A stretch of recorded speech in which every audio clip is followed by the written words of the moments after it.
Dropped a can of worms, thought I kept it a buck. I kept it 99 cents, but I was rounding it up.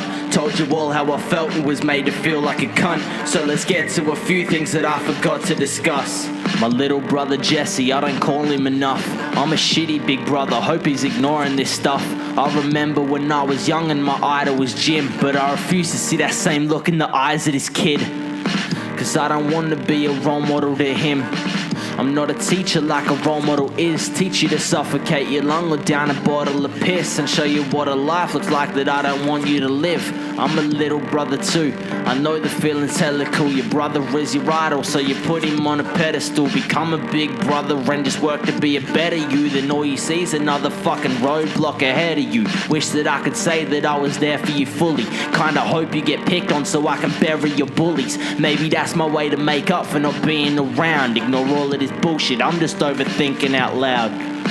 I thought Matt and his dad were doing alright, but it seems like they schedule an annual fight over petty shit. If Adam says left, Matt will say right. Now they won't talk cause they're too stubborn to fucking swallow their pride. Dad, you said I called you out in part 1, but that's stupid. All I said is we're both stubborn, and this fight fucking proves that we blindly step inside the ring and wait to hit a bell. But we don't fight when we're fighting, we only fight when we're well.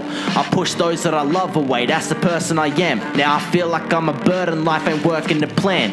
I'm paranoid, I'll never trust people again. If I ain't dead to you already, R.I.P. in advance. I'm a walking contradiction, fucking whinge, I don't sleep. But I don't mind cause now nightmares are more common than dreams. Haunted dreams plus a ghost of my past that are haunting me. And there's some faces in them dreams that I prefer not to see. Every night a drunk Royle writes a sober Matt's thoughts. Every day a sober Matt is copping heat from the war. He's blaming me, he never fought with his family before. But without me that motherfucker would be dead in the morgue. You're absolutely right, I use rap to right my wrongs. Literally pick up fucking pens and write on my wrongs. Try to find happiness putting the light of the bongs, and hopefully just clear my conscience while I'm writing these songs. Loyalty's a bright light and I was blinded by that. Stabbed in it by the same friends I thought had my back. Buried way too many friendships, now mine ain't an option. You only want my friendship when you think you'll benefit off it. I've got an absolute phobia of silence, irrational fear. I'm petrified when it's quiet. I'm kinda pissed I've got no one to spend my nights with, to talk to instead of this mic. I think I'd like it. I'm not scared of my mind, just what's in the shit. Not afraid of heaven, I'm just scared I won't get into it. Was never scared to be Royle, was scared to be Matt. Was never scared to say I love you, just scared you won't say it back.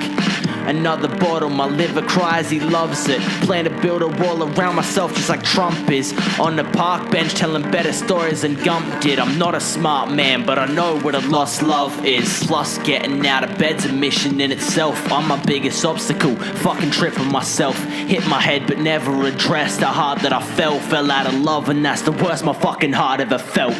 How many tracks I gotta kill to get your attention? How many sins does Matt have to tell the priest to confession? How many pills does he have to pop to cure his depression? I've seen him fight with his mother, the shit's a little excessive.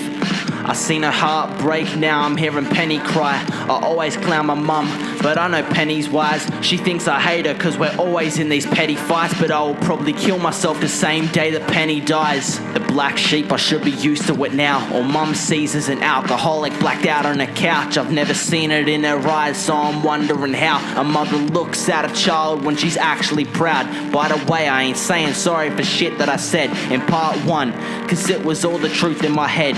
I express myself through art and that you gotta respect. But what's the price of life when I write mine through $2 pens? Can of worms.